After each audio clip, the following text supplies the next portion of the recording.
गुरुर्ब्रह्मा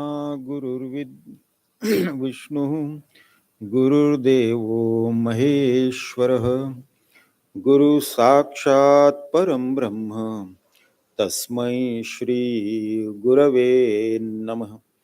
तस्मै श्री गुरवे नमः। सदाशिवसमारम्भां शङ्कराचार्यमध्यमाम् अस्मदाचार्यपर्यन्तां वन्दे गुरुपरम्पराम्।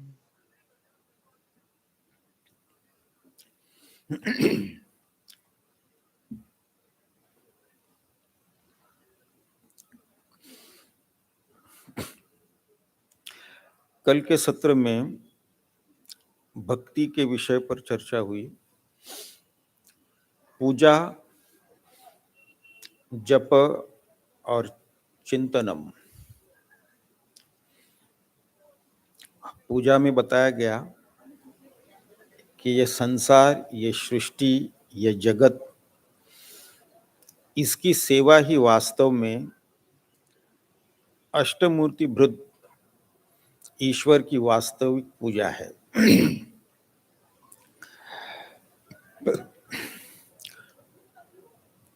पंचमहाभूत, सूर्य, चंद्र, जीव, ये सारे जो है, ये सारी सृष्टि जो है, ये ईश्वर का ही स्वरूप है, ईश्वर का ही रूप है। तो ये जगत की सेवा ही ईश्वर पूजा है। फिर जप साधना के ऊपर हम लोगों ने चर्चा की। जपे न परमात्मा, जप साधना के लाभ भी देखे। वासनाएं नष्ट होती है काफी हद तक और मन भी एकाग्र हो जाता है।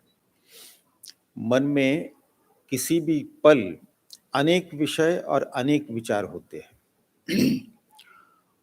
उसको एक विषय अनेक विचार पर लाना है और फिर जप साधना से उसको एक विषय एक विचार पर रखना है। लिखित जप से साधना शुरू करते हैं, फिर वैखरी वाणी, मध्यमा वाणी या उपांशु वाणी और फिर मानस जप। उत्तर उत्तर ये सूक्ष्म होता जाता है, इससे लाभ भी बढ़ता जाता है। फिर जो है चिंतन के बारे में भगवान रमण महर्षि बताते हैं, आज्य धारया स्रोतसा समम सरल चिंतनम विरलतः परम। तो यहाँ पर जो है ये चिंतन क्या होता है? वृत्तियों का बहाव किसी एक विषय पर रखना। तो चिंतन करने वाला और चिंतन का विषय और वृत्तियों का बहाव उस विषय के लिए, तो उसी को चिंतन कहते हैं या निधिध्यासन भी कहते हैं। तो यहाँ पर अभी ये बात नहीं बताई है कि चिंतन किसका करना है, सगुण साकार का या सगुण निराकार का या निर्गुण निराकार का, ये तो बात बताई नहीं है। लेकिन यहाँ पर दो प्रकार के बताए हैं चिंतन। एक सरल चिंतनम है, दूसरा विरल चिंतन है। सरल चिंतन में बिना किसी रोक टोक के, जैसे कि तैल धारवत, तेल की पतली धार हो, घी की पतली धार हो, लगातार बह रहा है बिना रुकावट के। या फिर जो है स्रोतसा समम, मतलब नदी का प्रवाह जो है वो नित्य बहते रहता है, स्रोतसा समम, उसमें कोई रुकावट नहीं है, उसको सरल चिंतनम कहते हैं। और ये विरल चिंतनम क्या है? ये तो हमारा मन जो है स्वाभाविक रूप से ये भटकते रहता है। अभी ध्यान के लिए बैठे हैं, मुश्किल से 5-10 सेकंड ही जिस वस्तु का ध्यान कर रहे हैं उस पर टिकता है, बाद में मन भटकने लगता है इधर उधर, फिर उसको खींच के लाना पड़ता है। तो ये टूट टूट के चिंतन होता है, तो उसको जो है विरल चिंतन कहते हैं। तो विरल से जो है ये सरल चिंतनम जो है यही परम है। हमारा मन जो है इसके ये विकारी है, इसमें अनेक प्रकार के जो है वृत्तियों का, भावनाओं का विकार होते रहता है और ये मिट्टी की तरह होता है। मिट्टी के अनेक रूप बना सकते हैं और हमारा मन एक चीज में और एक्सपर्ट होता है, जिसको कहते हैं मल्टीटास्किंग। एक ही समय पे अनेक काम करता है ये।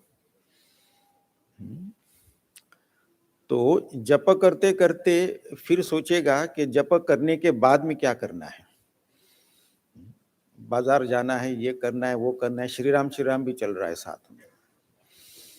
कोई व्यक्ति होते कंप्यूटर सामने खोल के बैठे हुए, उधर भी देख रहे, फोन पर बात भी कर रहे, चाय भी पी रहे हैं और किसी को कुछ बोल भी रहे हैं, जरा ये काम करोगे, मल्टीटास्किंग। तो हमारा मन जो है अनेक विषयों में जाता है, तो इसको एकाग्र करना बहुत जरूरी होता है। तो सरल चिंतनम जो है ये विरल चिंतन से परम होता है। तो साधना तो ऐसी होनी चाहिए, ये नित्य निरंतर नदी का प्रवाह जैसे है, बिना रुके। तो वैसे ही हमारी साधना जो है नित्य निरंतर होना चाहिए, बिना रुकावट के। अब जो है कोई कहेगा कि पूजा से श्रेष्ठ तो जप है, जप से श्रेष्ठ चिंतनम है, तो क्यों ना सीधे चिंतन करना शुरू कर देते हैं, ये पूजा और जप को काट देते हैं। शॉर्टकट मारने की आदत है हम लोग। लेकिन अगर हम चिंतन करना शुरू करेंगे तो उसकी अगर तैयारी नहीं हुई हो, मन अगर एकाग्र नहीं है तो चिंतन होगा नहीं। बैठे तो रहेंगे आंखें बंद करके, लेकिन सारा संसार आंखें बंद करके चलता रहेगा। इसलिए जो है हर एक की अपनी अपनी जो है सीढ़ी होती है, एक सीढ़ी चढ़ने के बाद में फिर दूसरी और तीसरी, ऐसे होता है। कोई विद्यार्थी कहे कि ग्रेजुएट होने के बाद में नौकरी मिलती है, तो स्कूल जाने की क्या जरूरत है, सीधा सीधा ग्रेजुएशन करते हैं, यूनिवर्सिटी ग्रेजुएट होते हैं, लेकिन उसकी तैयारी करनी पड़ती है। तो इस प्रकार से जो है ये पूजा और जप का अपना स्थान है। केवल पूजा करने से मोक्ष की प्राप्ति नहीं होती, ये भी बात ध्यान में रखना है। फिर पूजा क्यों करें हम? तो पूजा की आवश्यकता क्यों है? मन को एकाग्र करने के लिए। जैसे हमने कल के सत्र में देखा, पूजा के समय मन को उस पूजा कमरे में बांध के रखना, मन जो है पूजा कमरे से बाहर निकल ना पाए। तो वो एकाग्रता का अभ्यास है पूजा। जब इंटरैक्टिव सेशन होता है पूजा का, तब मन एकाग्र होता है। तो उसी के लिए, श्रद्धा बढ़ाने के लिए, प्रेम बढ़ाने के लिए और मन को एकाग्र करने के लिए पूजा की आवश्यकता है। वैसे तो भगवान आदि शंकराचार्य जी ने तो भज गोविंद में भी कहा है, कुरुते गंगा सागर गमनम व्रत परिपालनम अथवा दानम ज्ञान विहीन सर्वमतेन भजति न मुक्तिम जन्मशतेन। ज्ञान के बिना तो 100 जन्म में भी जो है मोक्ष की प्राप्ति नहीं होती। इसका मतलब ये नहीं कि हमको पूजा करनी नहीं है, उसकी कोई आवश्यकता है, उसकी भी आवश्यकता है मन को एकाग्र करने की। तो अगर कोई कहे कि 10वां लड्डू खाने के बाद में हमारा पेट भर गया, तो सबसे पहले 10वां लड्डू ही खा लेते, ये तो नहीं होगा। इसीलिए सबके अपने अपने तरीके होते हैं, सबके अपने स्टेप्स होते हैं, और धीरे धीरे जो है सीढ़ी चढ़ना होता है। उसके बाद अब 8वें श्लोक में बताते हैं, भेद भावनात् सोहमित्यसौ भावनाभिदा पावनी मता। भेद भावनात् सह अहम इति असौ भावना अभिदा पावनी मता। अब जो है भेद भावनात् अभिदा भावना, अब ये 2 प्रकार का चिंतन है। एक जो है भेदभाव का चिंतन है, भेद भावना मतलब द्वैत का, जीव है और ईश्वर है। तो जीव जो है चिंतन कर रहा है ईश्वर का, तो यहाँ पे भेद है, तो द्वैत आ गया। और दूसरा जो है अद्वैत चिंतन है, जिसमें भेद नहीं है, अभिदा भावना, जिसमें भेद नहीं है। तो वो क्या है? सह अहम इति असौ, तो वो मैं ही हूं। तो ये जो है, ये अभिदा भावना जो अद्वैत है, वो जो है पवित्र है, पावनी मता। भावना अभिदा पावनी मता, ये श्रेष्ठ है, ये पवित्र करने वाला है। तो जैसे हमने देखा, चिंतन करने वाला और चिंतन की वस्तु, तो लगातार प्रवाह उस चिंतन की वस्तु पर है, उसी को निधिध्यासन कहते हैं, चिंतन या निधिध्यासन कह सकते हैं उसको। मतलब सजातीय वृत्ति प्रवाह, एक ही जैसी वृत्ति उस वस्तु की ओर जा रही है, सजातीय वृत्ति प्रवाह। तो ध्यान सगुण का भी होता है, निर्गुण का भी होता है। सगुण से ही निर्गुण की तरफ हम जाते हैं। तो सगुण में द्वैत है, निर्गुण तो अद्वैत है। निर्गुण जो ध्यान होता है वो तो शुद्ध चैतन्य पर ही होता है। सह अहम इति असौ, शुद्ध चैतन्य है, और वो सगुण ध्यान से भी श्रेष्ठ है, सगुण चिंतन से भी श्रेष्ठ है वो। उसमें द्वैत नहीं होता, क्योंकि शुद्ध चैतन्य तो अपना ही स्वरूप है। अब यहाँ पर एक शंका उत्पन्न हो सकती है, एक तुच्छ जीव ईश्वर कैसे हो सकता है? क्योंकि निर्गुण में तो वही है, सह अहम इति असौ, मैं वही हूं, सह अहम, मैं वो हूं। तो एक तुच्छ जीव ईश्वर कैसे हो सकता है? तो इस पर एक दृष्टांत लेते हैं। समुंदर है, समुंदर में लाखों करोड़ों लहरें उठते रहते हैं। छोटी लहरें हैं, मध्यम आकार के लहरें, बड़ी लहरें हैं, और फिर विशाल का समुंदर है। तो एक लहर, वो तो अन्य लहरों में उनके साथ में स्पर्धा में रहते हैं, कंपटीशन होता है। बड़े लहरों से भय रहता है छोटे लहर को, और फिर जब वो लहर समुद्र की ओर देखता है, विशाल काय समुद्र है, सारे लहर उसमें समष्टि, समष्टि लहर तो उस समुद्र में है, सागर में है, तो उसकी ओर देखता है, ये कितना विशाल काय है, और हम तो एक तुच्छ छोटा लहर है। हम तो अब जो है, बड़े लहर से तुलना करने के बाद में समुद्र से तुलना करता है, तो और भी भयभीत हो जाता है, ये विशाल काय समुद्र। जब उसकी दृष्टिकोण बदलती है, ना बड़े लहर पर है ना समुद्र पर है, लेकिन दृष्टि अब पानी पर हो गया। पानी पर जब चिंतन करने लगता है तो कोई भेद नहीं रहता, फिर अभेद भावना हो जाता है, क्योंकि छोटे बड़े लहरों का, समुद्र का अधिष्ठान तो पानी ही है। सभी में पानी एक है, बिना पानी के किसी की सत्ता नहीं है, ना लहरों की है ना समुद्र की है। तो जब ये लहर, ये छोटा लहर अपने जो है ये जल पर चिंतन करने लगता है, वही सह अहम इति असौ, कि मैं तो ये जल ही हूं, तब तो जो है ये भेद भावना नष्ट हो जाता है। तो सबका अधिष्ठान तो एक ही है। तो जीव हो या ईश्वर हो, इसके केवल उपाधि का भेद है। जीव और ईश्वर में उपाधि का भेद है।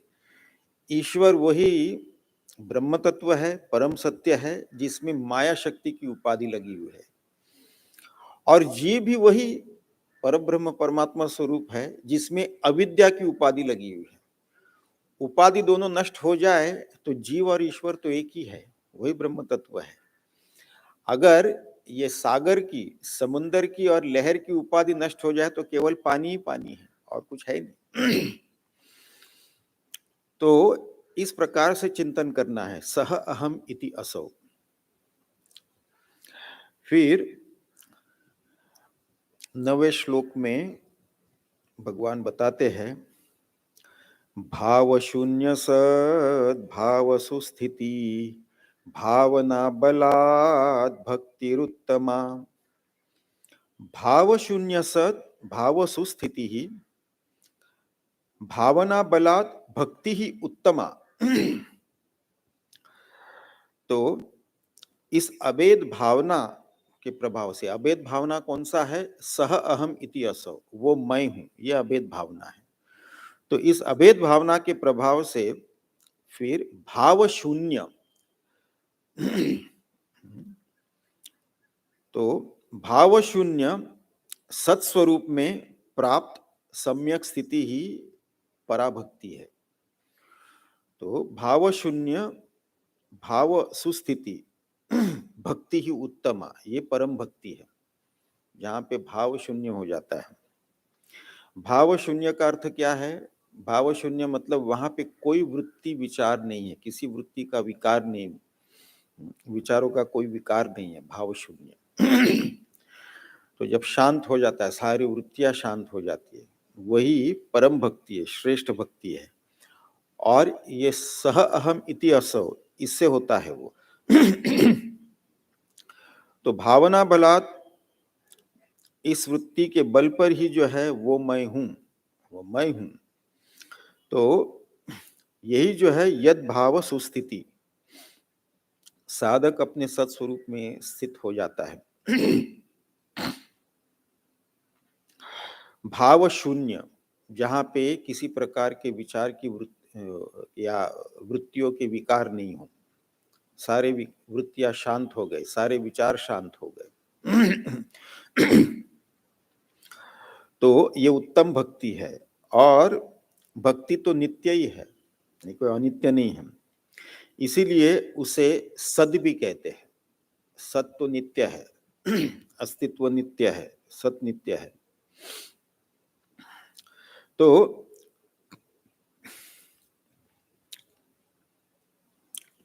और ये सत स्वरूप जो है, ये तो वृत्ति रहित है, इसमें कोई वृत्ति नहीं है, भाव शून्य है। सो वृत्ति में तो वृत्ति विकार होते रहते हैं, तो इसीलिए प्रारंभ में हम तो ये वृत्ति का ही उपयोग करते हैं, मैं वह हूं, अहम ब्रह्मास्मि, सह अहम। तो ये वृत्ति का तो उपयोग हम शुरू में करते हैं, उसका आधार लेते हैं, फिर धीरे धीरे जो है ये वृत्तियां भी शांत हो जाएगी। तो फिर मैं सत स्वरूप हूँ या मैं चैतन्य स्वरूप हूँ, वो मैं हूँ, इस प्रकार से वृत्तियों का उपयोग करते हैं। और फिर सीधे धीरे धीरे जो है ये शांत हो जाता है। इसी साधना को आगे बढ़कर जो है अपने स्वरूप में जब हम स्थित हो जाते हैं, तो ये वृत्तियां भी सारी शांत हो जाती है।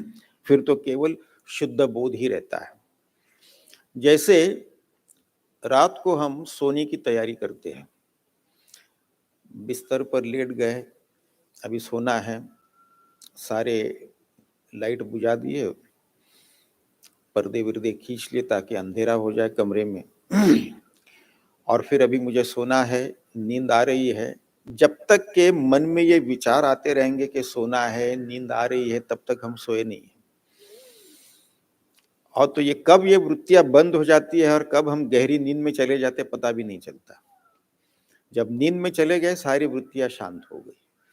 इसी प्रकार से जब हम अपने स्वरूप में स्थित होने के बाद में सारी वृत्तियां शांत हो जाती है, तो वह मैं हूं ये वृत्ति भी नहीं रहती, केवल शुद्ध अहम ही रहता है, जिसमें कोई वृत्ति नहीं है। तो ये जो है निद्रा में सारी वृत्तियां भी जो है शांत होने पर ही हमको नींद आती है, निद्रा लगती है। तो सहजता से जो है परम तत्व से हमारा तादात्म्य जो सहजता से होता है, वही परम भक्ति है। भक्ति हमने पहले ही बताया था कि मोक्ष के दो मार्ग है, एक भक्ति और दूसरा ज्ञान। बाकी जितने भी योग है ये इसके सहायक है। कर्म योग इसमें सहायक है, मन को जो है शुद्ध करने के लिए, अंतःकरण शुद्धि के लिए निष्काम कर्म योग ये सहायक है, ध्यान योग भी सहायक है, प्राणायाम वगैरह भी सहायक है।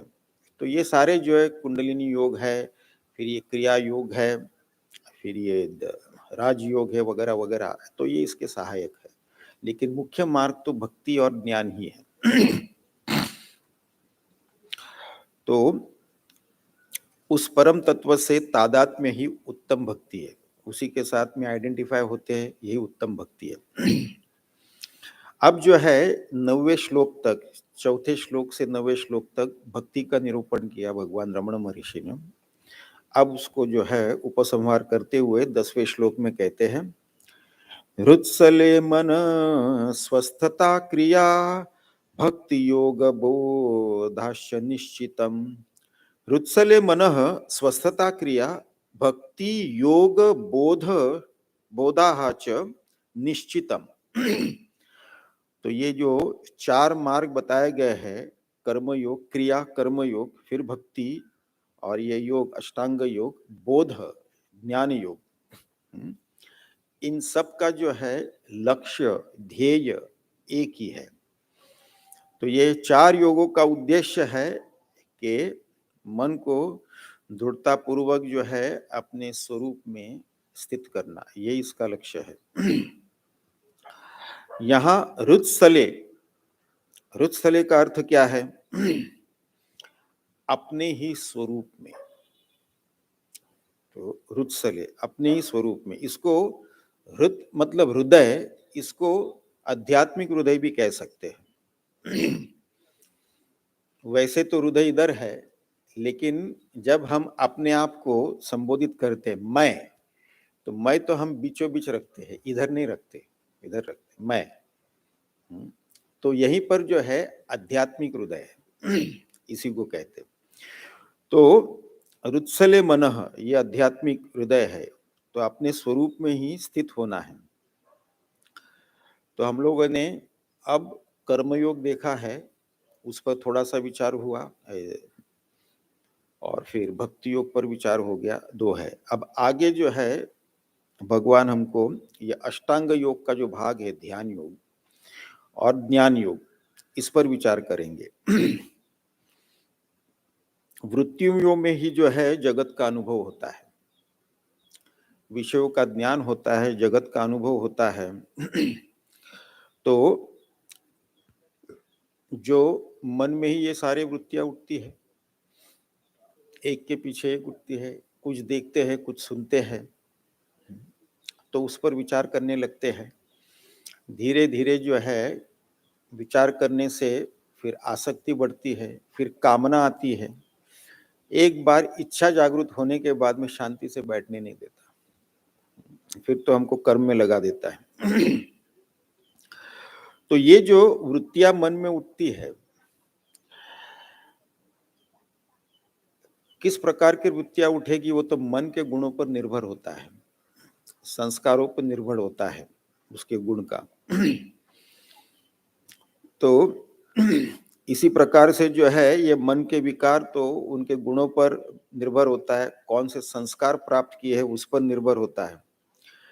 तो इसीलिए सारे मार्गों का एक ही लक्ष्य है, तो मन को शांत करना और मन को अपने ही स्वरूप में लीन करना, ये उसका लक्ष्य है। जहाँ पे सारी वृत्तियां शांत हो जाती है, ये वृत्तियां ही जो है हमें तकलीफ देती है। भगवत गीता में भी जो है भगवान श्री कृष्ण कहते हैं, ध्यायतो विषयान पुंसः संगस्तेषु उपजायते, संगात संजायते कामः, कामात् क्रोधो विधीयते, क्रोधात् भवति सम्मोहः, सम्मोहात् स्मृति विभ्रमः, स्मृति भ्रंशात् बुद्धिनाश, बुद्धिनाशात् प्रणश्यति। तो इस तरीके से जो है भगवान श्री कृष्ण बताते, किसी एक वस्तु का विचार करते करते फिर आसक्ति हो जाती है, आसक्ति के बाद में फिर कामना जागृत होती है, कामना पूर्ति में अगर कोई बाधा आ गया तो क्रोध आ जाता है, क्रोध आने से जो है फिर स्मृति विभ्रम, स्मृति भ्रंशात् बुद्धिनाशः, बुद्धिनाशात् प्रणश्यति। फिर गुस्से में पता नहीं क्रोध में हम क्या क्या कर बैठेंगे। अब जो है 11वें श्लोक से भगवान रमण महर्षि ध्यान योग का प्रारंभ करते हैं। ये तो अष्टांग योग का भाग है।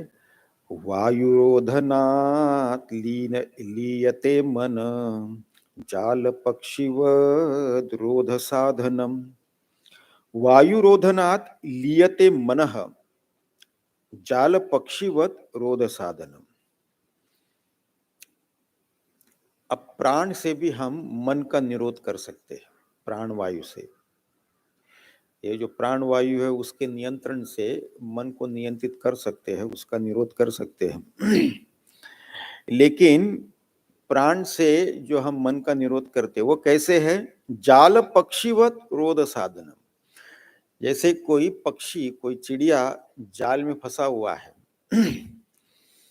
तो जब तक के जाल में फंसा हुआ है तो वहां पर ही है, अब वो उड़ नहीं सकता, एक जगह पर ही है। लेकिन जैसे ही जाल से निकल गया तो फिर उड़ना शुरू कर देता है। तो इसी प्रकार जो है ये प्राण वायु से मन का नियंत्रण तो हम कर सकते हैं, लेकिन ये नित्य नहीं है, कुछ समय के लिए। जैसे ही ये प्राण वायु की साधना, प्राणायाम साधना बंद कर देते, फिर मन इधर उधर भटकने लगेगा। लेकिन ये अच्छा है एक साधना, क्योंकि प्राण जो है मन से स्थूल है, मन सूक्ष्म है, प्राण मन से स्थूल है, और प्राण से भी स्थूल जो है, स्थूल शरीर है, शरीर से सूक्ष्म प्राण है। तो प्राण जो है मन और शरीर के बीच में है। तो प्राण वायु का उपयोग करके हम शरीर से तादात्म्य छुड़ा सकते हैं और मन को जो है लीन कर सकते हैं। तो इसका एक लाभ है, इसके लिए योग शास्त्र में ये प्राणायाम की विधि बताई गई है। तो इसका संबंध है, इसके लिए प्राण से भी जो है मन का नियंत्रण किया जा सकता है। अब प्राणायाम जो हठ योग में बताया गया है, अष्टांग योग में नहीं बताया है। अष्टांग योग में आसन और प्राणायाम बताते हैं। अष्टांग योग में तो यम नियम आसन प्राणायाम प्रत्याहार धारणा ध्यान समाधि ऐसे 8 अंग है, परंतु जो आसन वहां पे है उसके लिए केवल एक ही सूत्र है। साधन पाद में एक सूत्र है आसन के लिए, स्थिर सुखासनम। और प्राणायाम के केवल 2 ही सूत्र है, केवल कुंभक की स्थिति के बारे में। बाकी जो प्राणायाम जो करते हैं, अनुलोम विलोम प्राणायाम, कपाल भाती, भस्त्रिका वगैरह वगैरह, ये सब अष्टांग योग में नहीं है, पतंजलि मुनि के अष्टांग योग में नहीं है। ये तो जो है स्वामी स्वात्माराम के हठ योग प्रदीपिका में है। और कुछ जो है हठ योग की साधना हठ रत्नावली और घेरंड संहिता में आता है।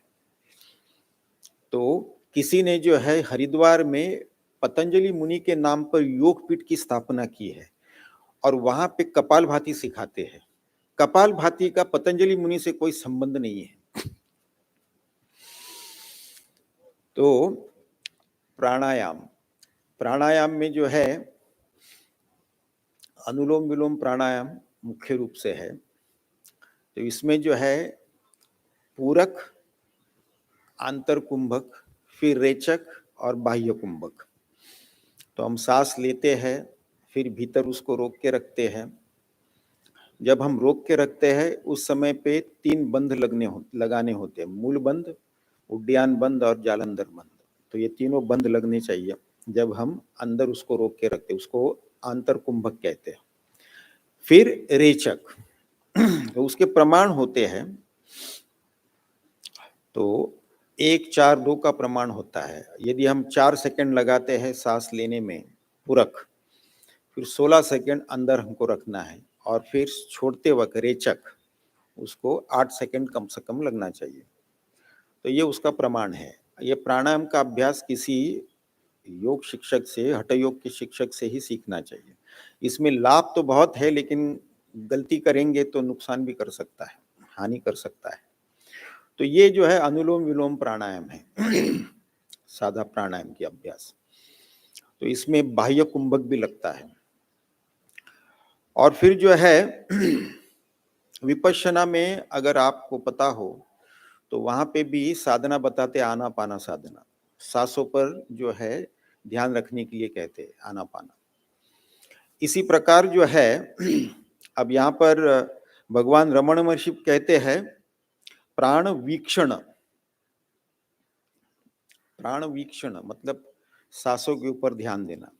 ये आनापाना की तरह ही है, जो सामान्य गति से चलने वाला सांस जो है उस पर ध्यान देना, मन को उसी पर केंद्रित करना।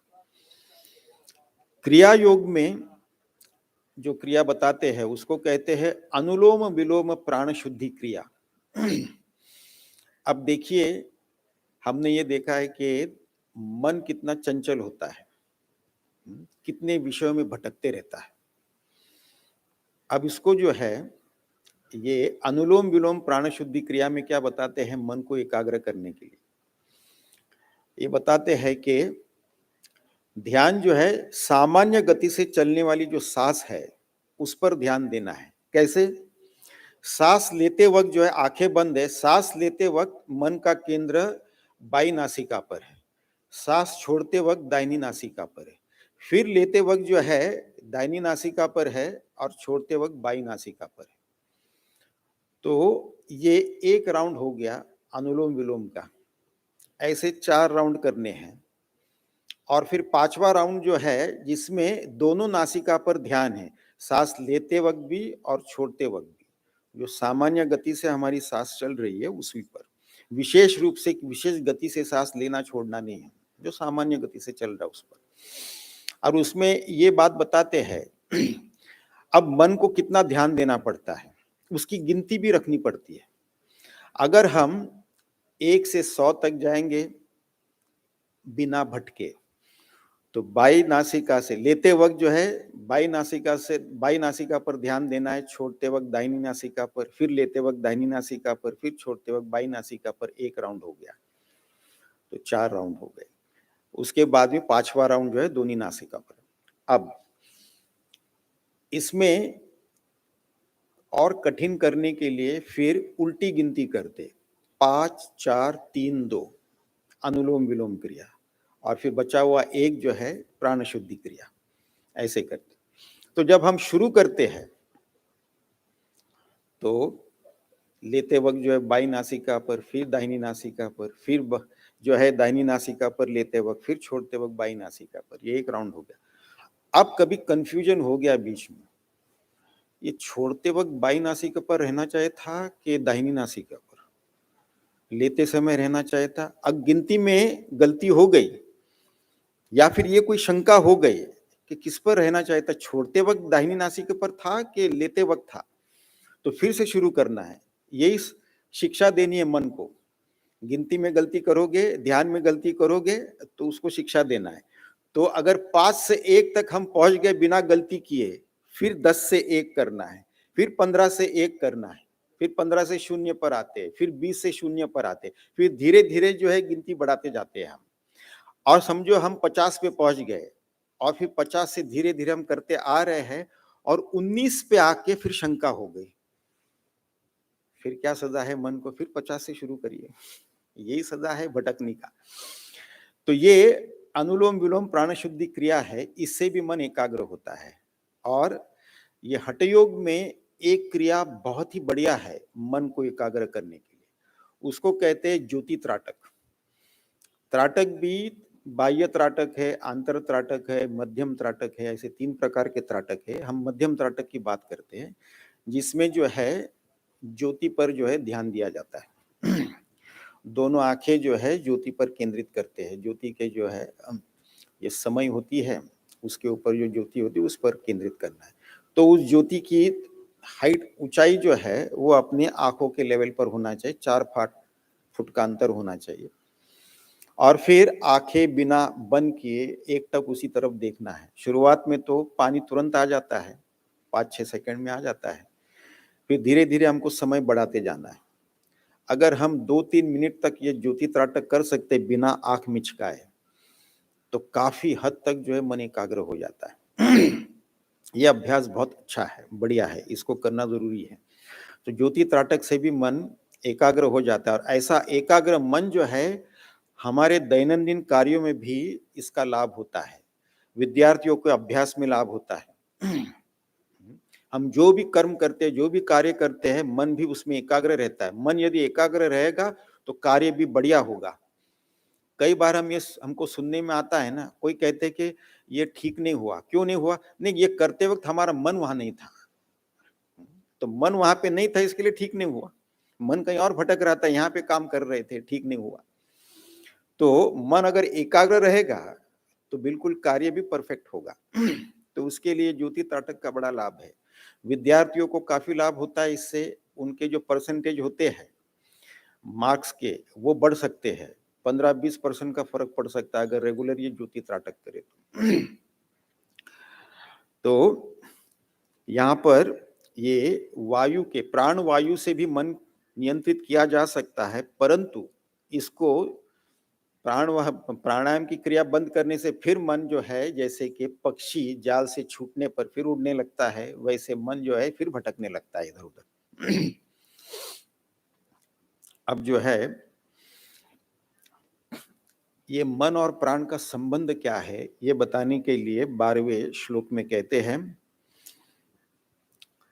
चित्तवायवश्चित् क्रियायुता शाखयोर्द्वयी शक्तिमूलका।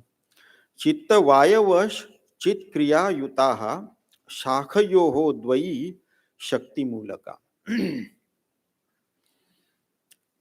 अब चित्त, चित्त यानी मन, वायु यानी प्राण, चैतन्य, चित्त यानी चैतन्य। चित्त और चित्त में ये फर्क है। चित्त मन है और चित्त चैतन्य है, थोड़ा सा ही फर्क है। चित्त और चित्त, चित्त शुद्ध चैतन्य है और चित्त मन है। तो ये जो है चित्त वायवश चित्त क्रियायुता, तो मन तथा वायु या प्राण, चैतन्य तथा क्रिया शक्ति, तो ये दोनों में दो शक्तियां है। चैतन्य शक्ति मन में और क्रिया शक्ति प्राण में, ऐसे दो शक्तियां हैं। तो दो शक्तियों से ये युक्त है, चित्त वायु क्रिया शक्ति और चित्त शक्ति से। मतलब मन चित्त शक्ति से और क्रिया शक्ति वायु जो है, प्राण जो है, क्रिया शक्ति से युक्त है। ये दोनों जो है ईश्वर के ही शक्ति है। शाखयोः द्वयी शक्ति मूलका, ये ईश्वर की शक्ति है। ये उसी पेड़ के दो शाखाएं है, उसी मूल के दो शाखाएं। मूल में तो ये ईश्वर शक्ति है, इसके दो शाखाएं है, क्रिया शक्ति और चित्त शक्ति, चित्त शक्ति, चैतन्य शक्ति। तो ये दो बात बताए गए हैं यहाँ पर। तो मन और प्राण का संबंध, प्राण में तो क्रिया शक्ति है, मन में जो है ज्ञान शक्ति। तो प्राण में क्रिया शक्ति है, इसके लिए ये प्राण वायु चल रहे हैं, सांसें चल रही है, तो शरीर भी जीवित लगता है। तो क्रिया शक्ति से ही जो है इसमें ज्ञात होता है कि शरीर जीवित है। ये प्राण वायु की क्रिया शक्ति है। और प्राण वायु फिर पंच प्राण में है, प्राण अपान समान व्यान उदान, ये 5 प्रकार के बहुत सारी क्रियाएं शरीर के अंदर ये पंच प्राण करते हैं।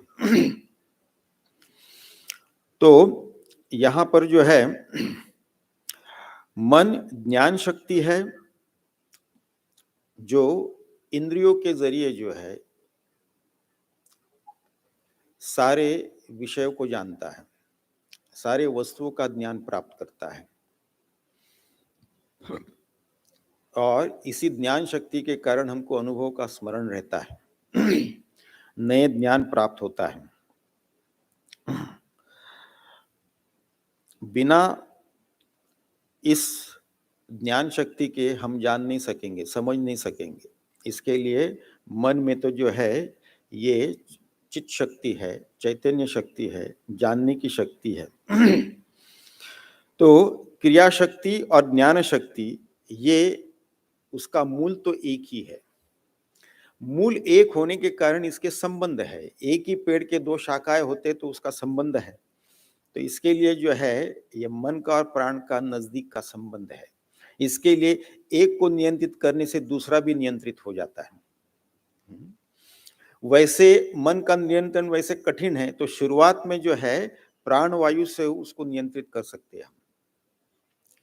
वैसे हमारा अनुभव क्या है, जब किसी को क्रोध आता है तो सांसें कितनी तेजी से चलने लगता है। इसका अर्थ ये हो गया कि ये मन का संबंध जो है प्राण से है। क्रोधित व्यक्ति की सांसें बड़ी तेज चलती है, और जब शांत हो जाता है तो सांसें भी जो है सामान्य हो जाती है। तो इस तरीके से हमको पता चलता है कि इसमें संबंध है ये दोनों में। तो यहाँ पर भगवान ने ये प्राण वायु की अभ्यास क्यों बताई है, जिससे कि मन कुछ हद तक शांत हो सकता है, क्योंकि इसके दोनों के एक दूसरे के साथ संबंध है। एक के नियंत्रण से दूसरा शांत हो जाता है। मन के नियंत्रण से फिर हम केवल कुंभक में भी जा सकते हैं। केवल कुंभक मतलब सांस न हम ले रहे हैं, न अंतर कुंभक है, न छोड़ रहे हैं, न बाह्य कुंभक के, बस ऐसे ही रुका हुआ है। उसको केवल कुंभक की स्थिति कहते हैं। वो भी अतिशय एकाग्र रहता है उस समय पर लेकिन ज्यादा देर वो टिक नहीं पाता। अब जो है आगे यहाँ पर मनोलय और मनोनाश, ये दो चीजें हैं। मनोलय टेम्परेरी होता है, अनित्य है, और मनोनाश ये नित्य है।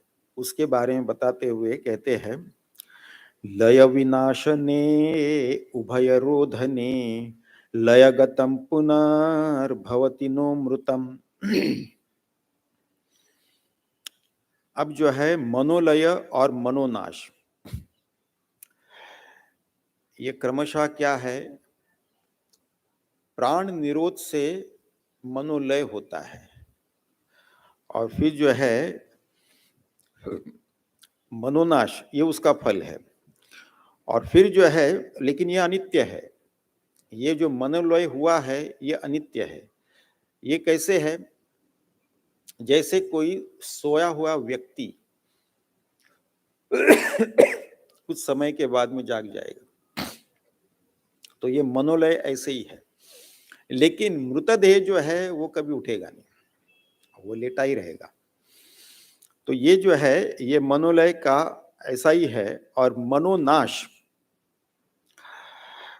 उसके तुलना में जो है मनोनाश है, मनोनाश से फिर क्या है कि फिर ये मृतदेह की तरह है, ये फिर उठेगा नहीं, उसका नाश हो गया, समाप्त हो गया। अब जो है हम कहेंगे कि ये मनोनाश कोई अच्छी चीज नहीं है, क्योंकि मन से ही तो हम सारे वस्तुओं का ज्ञान प्राप्त करते हैं, सारे अनुभव का स्मरण है, नए नए ज्ञान हम प्राप्त करते हैं। अगर यही नाश हो गया तो फिर तो हमारा अस्तित्व ही नहीं रहेगा। इस संसार के साथ व्यवहार भी तो हम मन के जरिए ही करते हैं, और ये मन ही नहीं रहा, मन का नाश हुआ तो फिर क्या होगा। तो ये शंका उठ सकती है। तो इसका उत्तर ये है कि मन भी दो प्रकार के हैं। एक मन जो है जो विषयों का ज्ञान प्राप्त करता है, जो अनुभव का स्मरण रखता है, नए ज्ञान प्राप्त करता है, इस संसार में जो है व्यवहार करता है। और दूसरा मन क्या है, दूसरा मन जो है वो तो अज्ञानी है। तो ये मन का कोई समस्या नहीं है, जो व्यवहार करता है, ज्ञान प्राप्त करता है, इससे कोई समस्या नहीं है। समस्या कौन से मन से है, जो विषय का ज्ञान प्राप्त करने के बाद में फिर जो प्रक्रिया होती है, फिर उसके बार बार उसी का विचार करते रहना, फिर उसमें जो है आसक्ति उत्पन्न होना।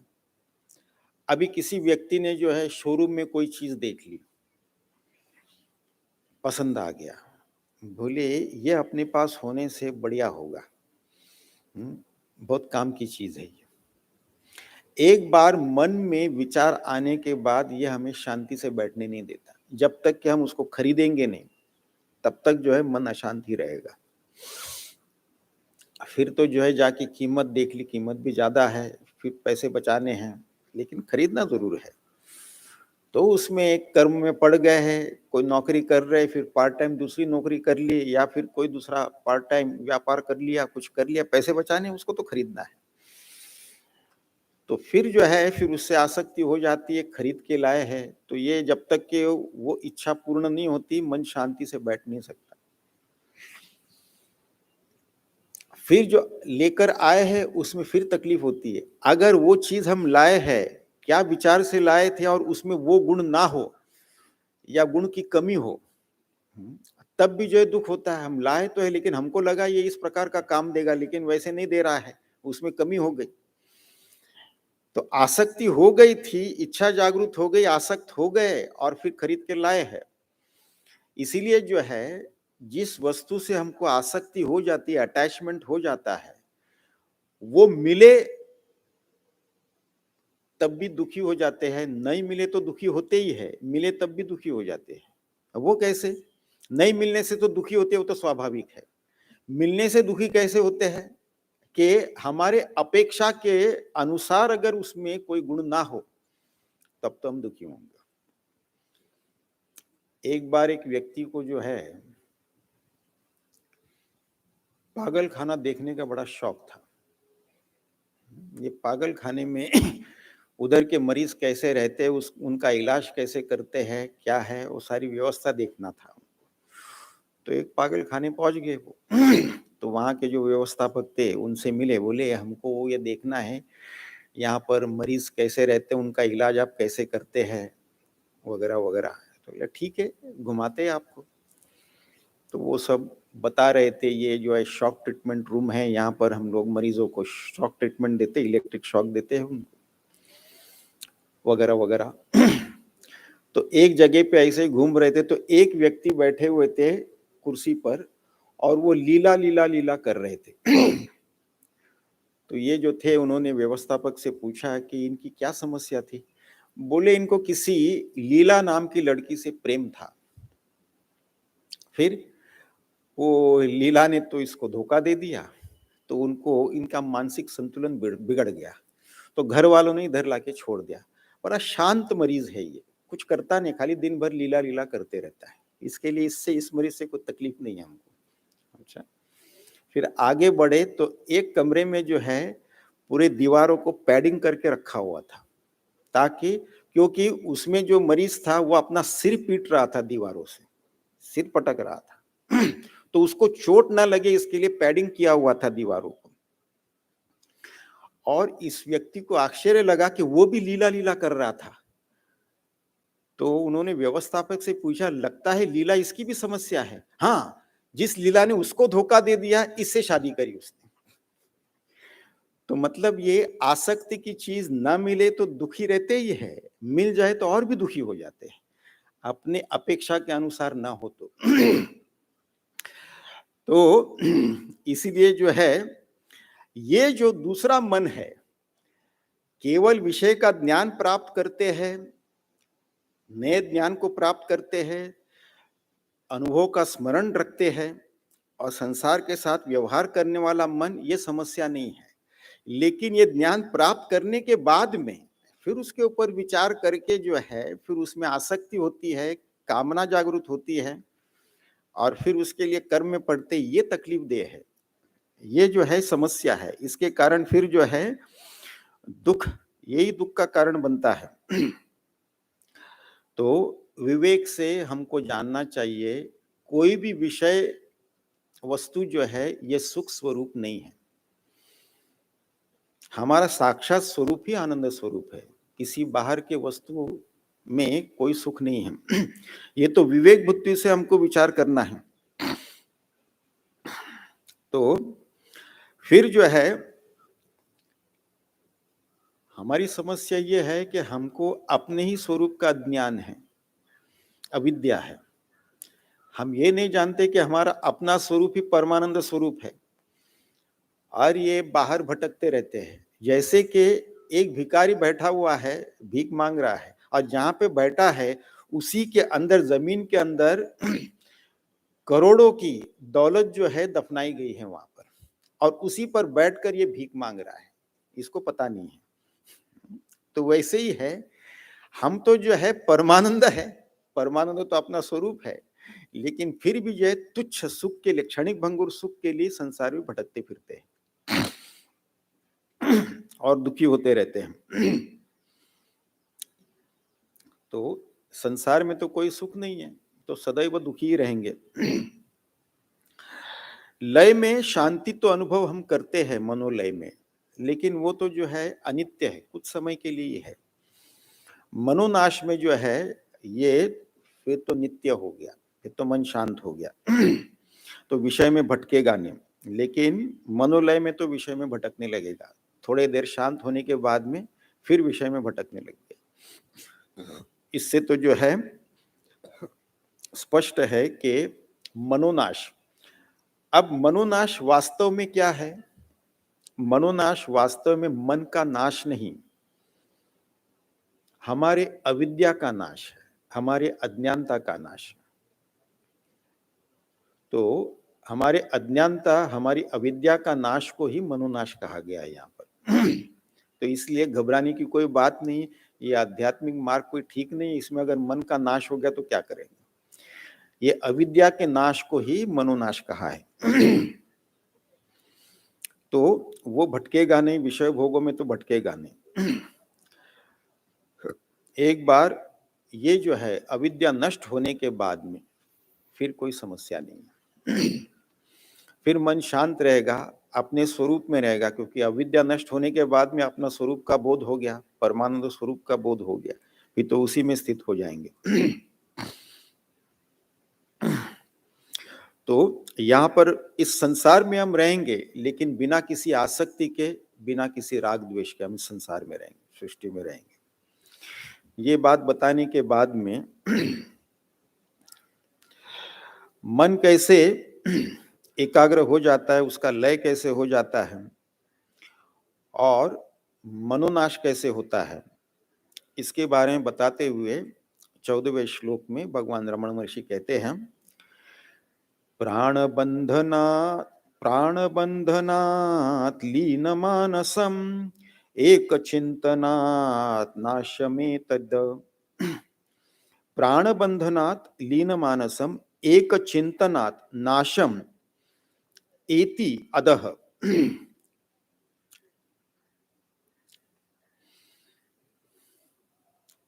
अब यहां पर जो है प्राणायाम से तो मनोलय होता है, मन शांत होता है। तो उससे भी अच्छा जो है एक चिंतन से जो है मन का नाश होता है। तो प्राणबंधनात् लीन मानस, मनोलय होता है, मन शांत होता है जो अनित्य है, और एक चिंतन से जो है यह मन का नाश ही होता है, एति अदह। तो संसार के वस्तुओं का ज्ञान तो हमको होता है, लेकिन उसके कारण जो मन दुखी होता था वो नहीं होगा, क्योंकि अज्ञानता का नाश हो गया। तो एक चिंतन से ही यह अज्ञानता का नाश होगा। क्योंकि अब एक चिंतन किसका करना है ये प्रश्न है। चलो संसार के किसी भी वस्तु का हम चिंतन कर सकते हैं कि किसी एक वस्तु का, लेकिन कोई भी वस्तु एक नहीं होती ना। अभी ये घड़ी है तो घड़ी तो अनेक है, कोई भी वस्तु अनेक है इस संसार में। तो एक नहीं है। यहां पे बताया गया है कि एक चिंतनात् नाशमेतद एति अदह। तो वो जो है मन में और बुद्धि में भावनाएं भी, मन में भावनाएं अनेक है, बुद्धि में विचार अनेक है, वस्तुएं अनेक है। तो ये जो है किस वस्तु का चिंतन करना है, क्योंकि हर वस्तु तो अनेक में मिलते हैं। कुर्सियां इतनी है, कोई एक कुर्सी है क्या? नहीं है। तो यहां पर भगवान कौन से एक वस्तु की बात कर रहे हैं? तो इसमें जो है एक वस्तु हम ज्ञान पाते हैं, ज्ञान तो अनेक वस्तु के पाते हैं, लेकिन ज्ञान पाने वाला ज्ञाता जो है वो एक ही है। तो हमको जो है बाहर के वस्तुओं से निकलकर जो ज्ञान पाता है, जो ज्ञान ज्ञाता है, उस पर ही जो है उस पर चिंतन करना है। तो वस्तुओं का वस्तुओं का ज्ञाता और उसका प्रकाशक एक शुद्ध चैतन्य ही है। तो उस पर हमको ध्यान करना है, जो अहम, शुद्ध अहम है, उस पर हमको ध्यान करना है। तो यही एक चिंतन है, और ये एक जो है सब में व्याप है, सबका अधिष्ठान है, सबका आधार है, शुद्ध चैतन्य। तो उसी पर हमको ध्यान करना है। ये सबका अधिष्ठान है। तो ये अविकारी भी है, और अविकारी होने से अविनाशी है, इसका कभी नाश नहीं होता। बाकी के वस्तुएं तो किसी काल में उत्पन्न हुए हैं, उसका नाश भी होगा, तो एक चिंतन उसका नहीं कर सकते हम। तो अविनाशी तत्व हो, अविकारी तत्व हो, तो वो एक ही है, शुद्ध चैतन्य ही है। वही अपना स्वरूप है। इसी का चिंतन करना है, तब जाकर जो है अज्ञान नष्ट होगा। नित्य निरंतर जो है इस एक चिंतन में ही साधक को रहना है। अपने स्वरूप का ही चिंतन करते करते, एक चिंतन में होते होते अपने ही स्वरूप में वो स्थित हो जाता है, फिर सारे दूसरे वृत्तियां समाप्त हो जाती हैं। तो द्वैत फिर रहता नहीं है, केवल अद्वैत ही रह जाता है। तो द्वैत किसमें सक्रिय है? अज्ञानी मन में यह द्वैत सक्रिय है। मन तो अज्ञानी है, तो उसमें यह द्वैत सक्रिय है। और उसमें फिर जो है सृष्टि को विभाजित कर देता है राग द्वेष में। हम जब गहरी नींद में रहते हैं, सुषुप्ति अवस्था में रहते हैं, कोई द्वैत नहीं रहता। ये भी पता नहीं कि मैं कहाँ हूं, इसका बोध भी नहीं रहता। बिस्तर पर सोए है, नीचे सोए है, इंडिया में है, अमेरिका में, कहाँ पर है, किसी का कोई पता नहीं रहता। लेकिन जैसे ही हम जागृत अवस्था में आते हैं, मन सक्रिय हो जाता है, अज्ञानी मन सक्रिय हो जाता है, फिर सारे द्वैत उत्पन्न हो जाते हैं। मैं हूँ, और फिर ये सारे हैं, और ये इतने सारे व्यक्तियां हैं, ये मेरे सगे संबंधी है, और ये सब शुरू हो जाता है खेल। तो ये जो है द्वैत जो है सक्रिय अज्ञान मन में ही व्यक्त होकर हमको ये सृष्टि को जो है विभाजित करता है राग द्वेष के अनुसार द्वैत में। तो प्राण बंधनात् लीन मानसम, ये तो टेम्पररी होता है। तो ये मनोलय है, मनोलय में जो है द्वैत फिर से आ जाता है। लेकिन जो है जो हमारा मन, जिसमें अज्ञानता नष्ट हो गया है, अज्ञानता नष्ट होने के बाद में फिर किसी प्रकार से ये वापिस नहीं आ सकता। फिर हमको ये मन जो है ये तकलीफ नहीं दे सकता। तो हमारा लक्ष्य यही होना चाहिए। और मनोनाश से यही हमको जानना है कि मनोनाश से केवल हमारी अविद्या, अज्ञानता का नाश है, मन का नाश नहीं है। फिर ये शंका या यह भय नहीं रहता कि मन के नाश होने से हम इस संसार में रहेंगे ही कैसे, तो ये शंका नहीं होनी चाहिए। तो ये जो है नित्य निरंतर ये बोध रहना चाहिए उस शुद्ध चैतन्य का, अधिष्ठान का, जो सर्वव्याप है। इसके ऊपर जो है और भी सूक्ष्म स्तर पर हम विचार करेंगे, अगले श्लोकों में आएगा। जब हम ज्ञान योग में जाएंगे, अभी तो हमारा ध्यान योग चल रहा है, जब ज्ञान योग में जाएंगे तो उसकी प्रक्रिया और भी अच्छी तरीके से आएगी। तो यहाँ पर जो है जो हमारा मन राजसिक है, उसको धीरे धीरे जो है सात्विक स्तर पर लाना है। ये बहुत ही उछल कूद कर रहा है, बहुत ही चंचल इधर उधर भटक रहा है, तो राजसिक मन को सात्विक मन में जो है रूपांतर करना है, ताकि ये ज्यादा से ज्यादा समय तक शांत रहे और हमारे ध्यान अभ्यास में भी ये कार्य दे सके। अब जो है आगे की जो विचार है हम अगले सत्र में लेते हैं। ओम पूर्णमदः पूर्णमिदं पूर्णात् पूर्णमुदच्यते पूर्णस्य पूर्णमादाय पूर्णमेवावशिष्यते। ओम शांति शांति शांति। हरि ओम श्री गुरुभ्यो नमः। हरि ओम।